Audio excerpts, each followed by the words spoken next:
What's up, everybody? Ben Grove here. It's been a while, but I'm on spring break right now, and I'm looking forward to talking about some cool new cards from Journey Together that might slot into some cube play. So I'm sure a lot of people out there, you've seen a lot of guides for post-rotation and new things that are coming in the standard format, but that's not what this channel is about. In fact, I've only made day 2 once at a standard tournament, but I've won a couple cube events, so cube is my forte for real. If you're interested in checking out more cube content, the place to go is definitely cubekoga.net. There you see a bunch of different cubes made by some really legendary players. Kyle Pukasukovic, Joe Bernard, Andrew Mahone, and then also just like some of the best cube designers in the cube community as well.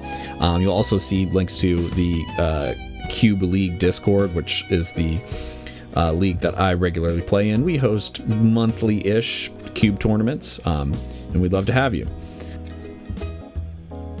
Bear with the Japanese scans here. I've pulled them from Justin Basil's website, which is a great Pokemon resource in all facets, standard, alternate metagames, all those kinds of things. So definitely check that website out. Okay, so one thing that this review is going to not really take a look at is the big flagship cards of the format. I'm not going to talk about Enzoark and how it can do in cube. I would love to see cubes with this card in it, but really where I'm interested in terms of cube stuff is new cards that are coming out that can slot into cubes that use a lot of older cards. You can't put Enzoark EX in a RSPK based cube. You can't do it. It's got 280 HP. So we'll leave those out of the equation for right now. So we're taking a look at cards that can be really flexible and can contribute to all different types of cubes, regardless of their power level of focus. And when I say the word power level, really that just kind of means like the generation of cards. If the bulk of your cards come from Gen 3, Gen 4, it's a lot lower of a power level than Gen 7, Gen 8, Gen 9, right? Okay, so first up, we're going to take a look at trainer cards. In terms of trainer cards, there's really only 2 that I'm looking at that are really something that's kind of new. But I do want to talk about some cards that are just either reprints with a different face on them or different or concepts that are taking on a new skin, essentially. So we'll start with these 2 here. We've got Redeemable Ticket and Iris's Fighting Spirit, which are just old cards with a new face on them. So Redeemable Ticket is basically the same as Rotom decks, with the one caveat being that the prize cards get shuffled to the bottom of the deck instead of just shuffled back into the deck. So just another prize fixing card. I don't think that's necessarily too valuable to fit into cubes. You've got way more other more interesting ones. You've got Azelf, Hisuian Heavy Ball, you've got Gladion, and Rotom Dex is even like searchable with there's a, I forget what set it is, but there's a Rotom that can search item cards with Rotom in the name. So Redeemable Ticket, I'm not really sure, but if you wanted 2 Rotom Decks but you just wanted some flavor, you could put in one of these. And Iris's Fighting Spirit, it's just the same as Volkner's Philosophy. Discard a card, draw up to 6. Can be great if you're looking for singleton aspect to your cube, so now you can have 2 Volkner's Philosophy, essentially. This next set of cards is cards that have effects that we've already had, but we're seeing them in a new way. First, Spike Energy. It's just Rocky Helmet on an energy. Frankly, that's better because it's just a little bit of roll compression. The card's doing 2 things. It's attaching the energy and it's doing the Rocky Helmet effect. Second, we've got Levincia, which is just Mount Coronet for Lightning Energy. Once per turn, you can grab 2 Lightning Energy from the discard pile. And then finally, we have the Ruffian here, which is just both halves of Xerosic at the same time. So you can get rid of that tool and you can get rid of that special energy.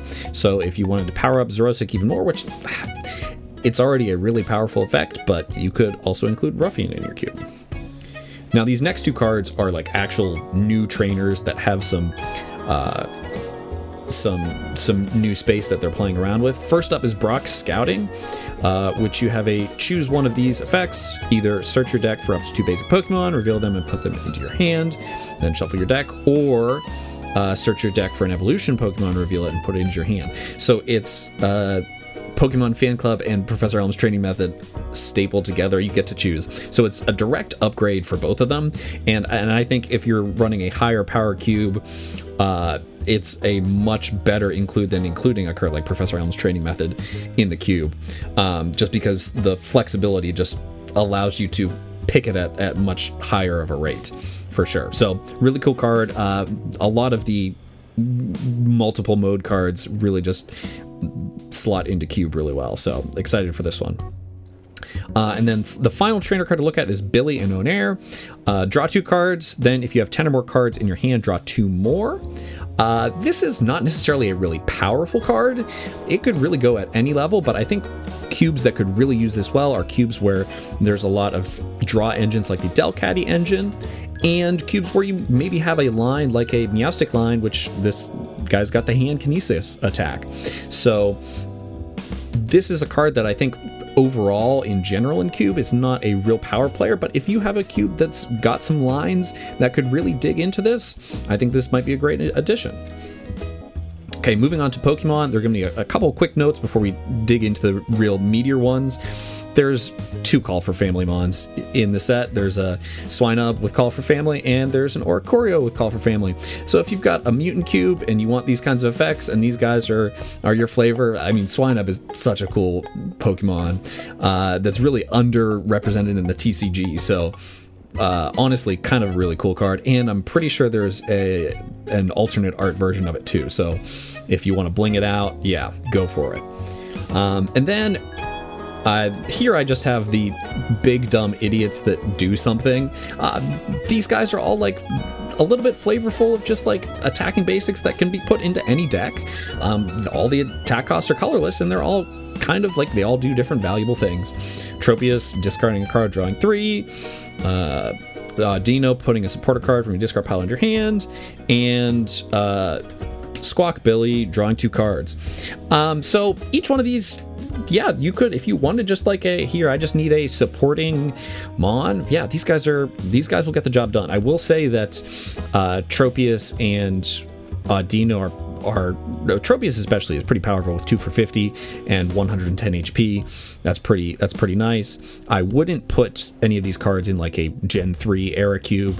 If you think to Gen 3, like the Jirachis from that era, the best they're doing is 2 for 30, and that's with colored attack costs. So like the one does 2 for 30 in Confusion for Psychic and Metal, and the other is 2 for 30 with upside for Metal colorless. So the 40 in that kind of context is pretty big, mostly just because you have some evolving basics that have 40 HP. So I would probably start this at around like a Gen 4 era, and I did look it up. There really aren't any cards from a Gen 4 era, like a basic Pokemon that can do 2 for 40 with no downside or without making you jump through hoops. But I don't think that it wouldn't break anything, I don't think. So specifically on the Squawkabilly's end, yeah, I can throw that in. It would be kind of cool to see like Squawkabilly and Chatot and just get these little birds in the same cube, because there's a lot of great Gen 4 Chatots.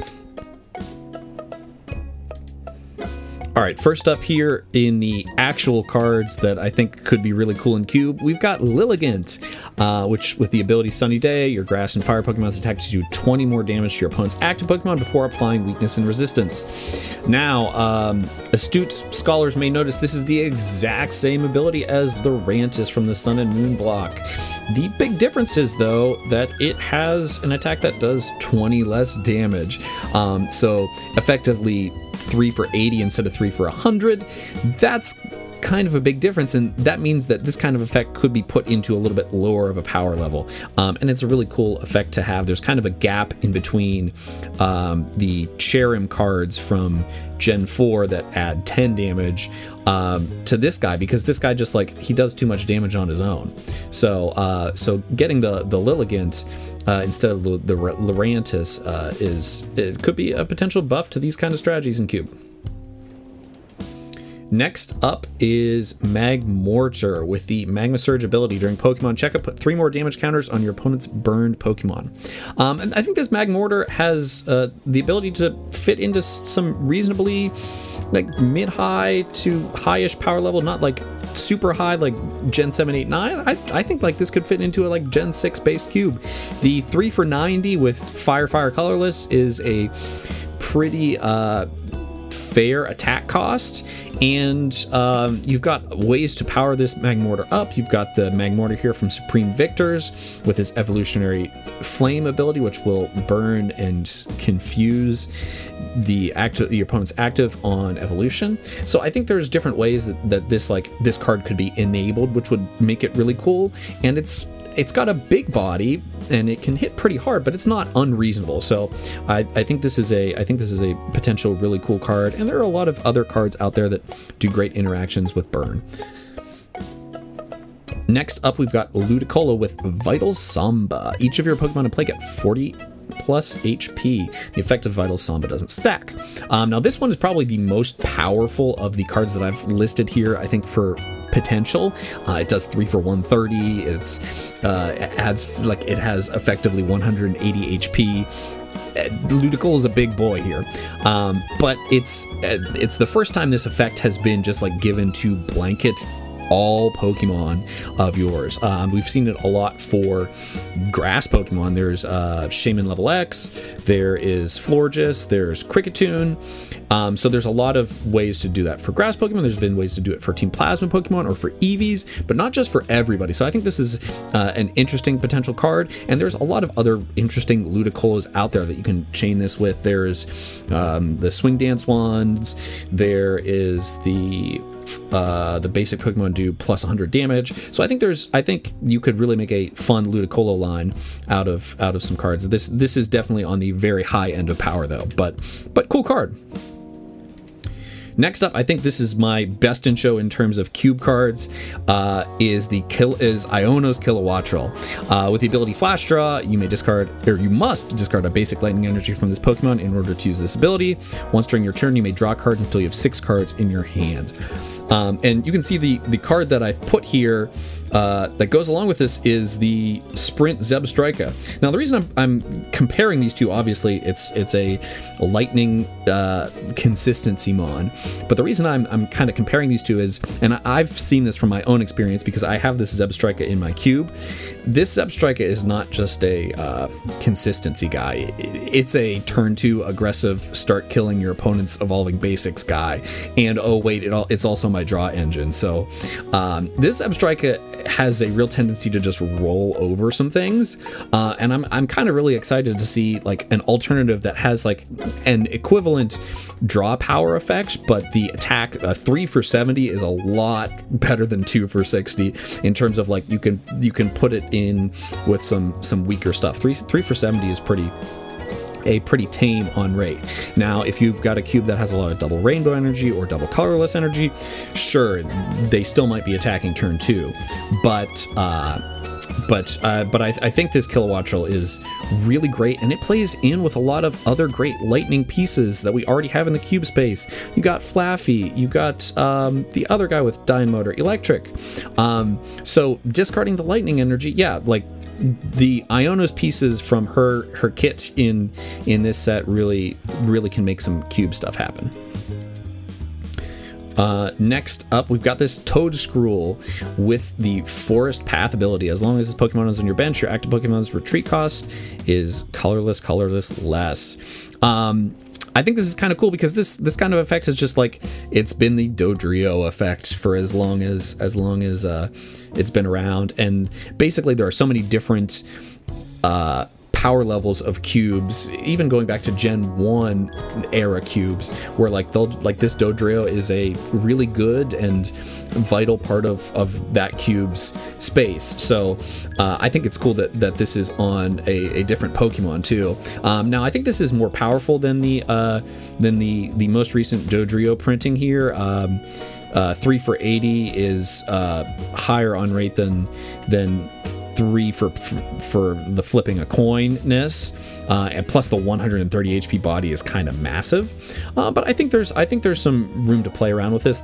Immediately where mine went to this was like the spinning turn Dawn Fan, where you're hitting and running, and this guy just happens to also like just be another fighting type, that can just be part of your fighting type lines that kind of enables that. So thought that was a cool thought. Okay, this guy is please ignore the 190 HP. Yeah, this guy is massive. This T-Tar is awesome though, with the ability Daunting Gaze. While this Pokemon is the active spot, your opponent can't play any item cards from their hand. And it has an attack, Crackling Stomp, 150 damage. Discard the top 2 cards of your opponent's deck. Yeah, so this guy has a great ability and hits like a truck. I just kind of wanted to mention it because this is the best attacker that has had like an item lock ability, I think, by far. Just like you wouldn't be afraid to put this in the active spot because it's gonna hurt. And you don't actually have to attack with it, as opposed to like a Manectric EX where you have to do the disconnect attack. No, this guy just sits there with 190 HP and item locks. So I think that's really cool. Exactly like the Ludicolo, this only goes in at the tippity top of power levels, but I think this is it's a great card that's not going to see any play in standard. Like, it's a stage 2 that only does 190 damage for 2 energy. Like, that's not a standard card, but there's got to be some space for this. So yeah. Then finally we're on to our colorless Mons. We've got 2 really interesting colorless Mons to pull out. One of this which might see some standard play, I mean I could see it, is Hop's Double first with the ability Challenge Horn. When you play this Pokemon from your hand to evolve one of your Pokemon during your turn, you may switch in one of your opponent's bench Pokemon to the active spot. We've seen this effect time and time again from Luxray GL, Umbreon EX, Lycanroc GX, Umbreon VMAX. It's a tried and true effect in standard play as well as in cube play, and so it's really cool to see a Pokemon that like has stats that are not obscene have this ability. If you look compared to Luxray GL has 0 retreat, Double has 2. Luxray has 110 HP. This guy's got 120. 2 for 60 on Luxray, 3 for 80. Like, Hop's Double does have better stats, but Luxray, if you think about Luxray, like a lot of cubes will have just like some of the things that make Luxray so dangerous because it's got things to help it out. It's got energy gain. It's got Poketurn. There's no Hop's Poketurn. They didn't make that card. So I think Hop's Double has the potential to just like be one of these cards that just like it's so vanilla that like you could throw it in your cube, and it's just the vanilla guy. So if you're looking for some more flavor in your gusting Mons, yeah, Hop's Double. I could see this like in a very like Gen 4, Gen 5 era cube. Like this could fit. It'd be very, very strong, but it could fit in pretty well. And finally, we have this Noivern here with the Tuning Echo ability. If you have the same number of cards in your hand as your opponent, ignore all energy and the cost of this Pokemon's Panic Howl attack. Oh.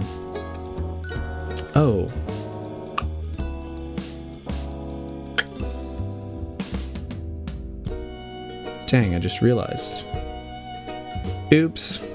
Well, see, so I'm going to actually keep this in because, and this is something that happens in Cube. There's so much text. So it only reduces the energy in the Panic Howl attack. It won't reduce energy of any attack it uses, which is why I put the Noivern break on here, because you could have done 150 for free, but you can't. It does bring back Echoes of the Mega Prime, which is a classic cube card, as well as just classic card in general. Yen Mega Prime is such a sick card, but I think this Noivern is still worth mentioning because I think we're starting to get to a critical mass of just like some interesting Noivern cards, when Noivern could start to be a cube line. You've got the GX, you've got the break, you've got this guy.